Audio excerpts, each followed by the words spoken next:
Olá, nesta aula nós vamos falar sobre entrada e saída no shell do Linux da nossa máquina virtual que a gente estava conversando. Tudo no Linux é considerado arquivo, então inclusive nossos dispositivos são tratados como arquivo. Então vamos conhecer os principais descritores. Os principais descritores são o nosso teclado, que é a nossa entrada padrão, que ganha o descritor 0, e o nosso monitor, que tanto é a saída padrão quanto a saída padrão de erros. Quando é saída de padrão, ou seja, quando o comando executou de forma correta, de forma esperada, de forma normal, ele ganha o descritor 1. Enquanto o comando gera algum erro, uma mensagem inesperada, ele ganha o descritor 2, que é a saída padrão de erros. A entrada padrão é bem simples. Ele usa o símbolo de menor. Eu posso fazer 0 menor, que é para redirecionar para a entrada do descritor de a informação que vem num determinado arquivo, para aquele comando utilitário que se encontra anteriormente. Tá? Como a gente vai ver, sempre que for o padrão, seja aqui na entrada o descritor 0 e depois a gente vai ver na saída o descritor 1, se omitido também vai funcionar. Então eu posso fazer 0 menor ou apenas menor para redirecionar a entrada. Já a saída padrão, existem duas maneiras para redirecionar. Eu posso botar o descritor maior, se eu estou redirecionando tudo daquele comando para um determinado arquivo, tá? Com isso, eu tenho que lembrar que eu tenho que ter a autoridade de gravar o arquivo. Porque se o arquivo eu não tiver permissão de gravação, esse comando gerará erro. Outro detalhe importante a destacar é que um maior, se o arquivo não existir, ele é criado. E se ele existir, é destruído todo o conteúdo dele e é criado novamente esse arquivo apenas com essa saída. Novamente, se eu estou com um descritor 1, ele é opcional. Então, se eu botar 1 maior, ou maior vai dar no mesmo. Agora, se eu quero a saída padrão de erros, eu tenho que explicitamente documentar como 2 maior. Para a gente entender a outra metodologia de redirecionar, é que eu posso usar o descritor de saída, seja 1, seja 2, com símbolo maior.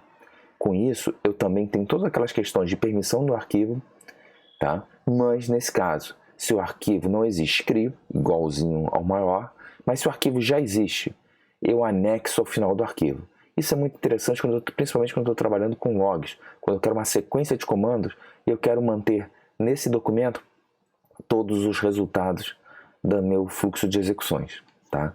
Lembrando que o N se refere ao nosso escritor de arquivo. Então, para a gente entender isso um pouco melhor, é bom destacar que essa possibilidade de alterar a entrada e saída padrão, bem como a saída padrão de erros, pode ser combinada, os descritores com os redirecionadores que a gente comentou. Tá? Então, eu posso ter uma linha complexa, onde eu jogo a entrada, eu busco de um determinado arquivo, a saída padrão eu jogo para um arquivo específico e a saída padrão de erros para um terceiro. Nesse exemplo aqui, eu estou modificando apenas uma dessas características por comando. Exemplo, eu posso pegar o do comando consulta e buscar a informação que vem do documento números. Posso fazer isso com símbolo de menor ou com símbolo 0 menor. Lembrem, a entrada padrão só existe uma, então eu posso sempre usar o símbolo menor sem necessariamente dizer que é o descritor 0. A saída padrão, eu faço o meu comando maior, no caso aqui eu estou direcionando para um descritor de arquivos, um LP. Então estou jogando lá para ele. Então tudo que sair desse comando consulta é redirecionado para esse outro arquivo. Então eu posso tanto fazer um maior quanto um maior sozinho. Agora, a saída de erros, ela necessariamente tem que ser explícita, ou seja, consulta 2 maior números. Significa que a saída desse comando consulta vai ser redirecionada para o arquivo números.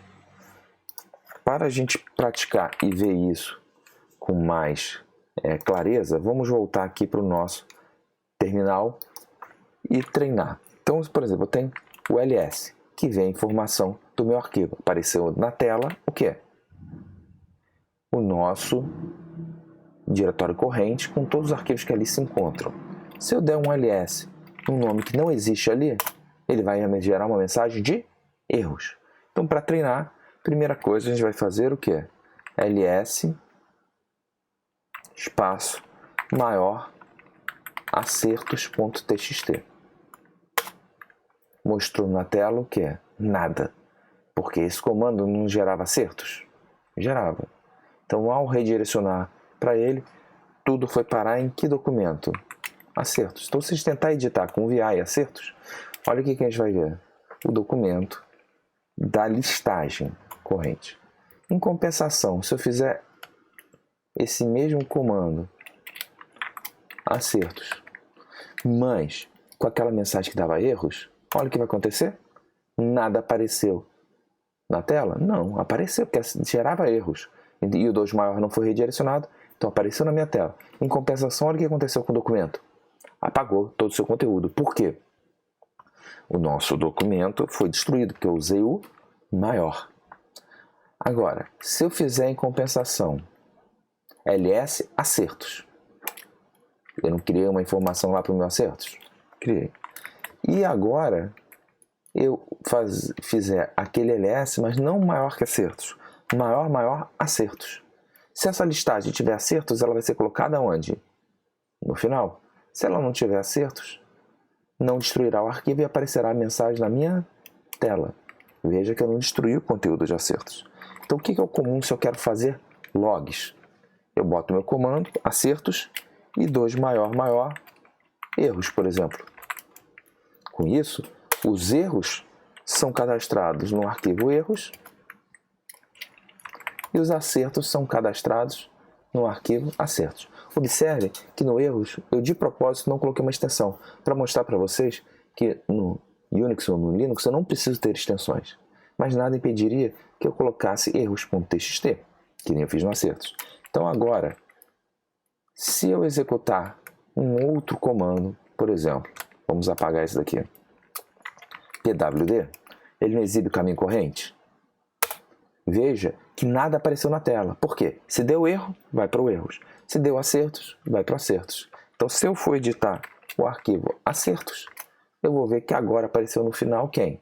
/home, /aluno, o resultado do nosso comando. Então, veja que fica bem legal e isso é uma funcionalidade que para o administrador de rede vai ser muito útil. Então, você vai executar um comando de, por exemplo, backup, ou para checar se um servidor está ou não no ar. Só que normalmente você faz isso no script, que tem dezenas e dezenas de comandos sendo executados. Então, em algum momento, você tem que saber o que ocorreu com sucesso e o que ocorreu com falha. Ah, mas professor, se eu não quiser redirecionar para arquivos, eu quiser ver o resultado de um comando em um outro comando. Isso é aquela funcionalidade que a gente já havia conversado anteriormente, que é o nosso redirecionamento. Isso é conhecido como o quê? Pipe, ou canalização. Com isso, um determinado comando à esquerda passa a saída padrão dele para quem? Para o comando à direita. Então, esse comando à direita ele vai receber como se fosse uma entrada padrão. Então, equivale a comando 1 maior arquivo.txt e comando 2 menor arquivo.txt. Só que ao invés de eu criar um arquivo temporário e depois ter o trabalho de apagá-lo, o pipe faz isso de forma dinâmica. Então, vamos voltar aqui para o nosso terminal para a gente ver o funcionamento do pipe. Então, uma possibilidade é, comando ls não ia mostrar a informação na tela? Eu faço o ls pipe, qualquer outro comando. Tipicamente, a gente usa os comandos paginadores, como more ou less. Se o ls for muito longo, ele pausa. Como o ls é curto, nada aconteceu. Mas se em compensação estiver listando um diretório muito grande, como o /dev, ele vai pausar e vai jogar de linha a linha ou página a página. Lembrem, o more, se eu estiver trabalhando linha a linha, basta apertar o Enter. E se eu apertar o espaço, eu vou página a página. Observe que embaixo apareceu o mais, porque como eu falei, eu fiz uma instalação em português. Alguns dos comandos já são traduzidos. Então, partes das mensagens já estão em português do Brasil. Então, fui fazendo isso até chegar ao fim. Então, lembrando que o pipe pega a saída padrão desse comando e redireciona para esse outro comando. Então, isso é equivalente a fazer o quê? ls pipe dev, mas observem que vai ter uma diferença. Para o nosso arquivo.txt e em seguida fazer quem? More e redirecionar de quem? Arquivo.txt. Observem que agora eu vejo a mesma listagem,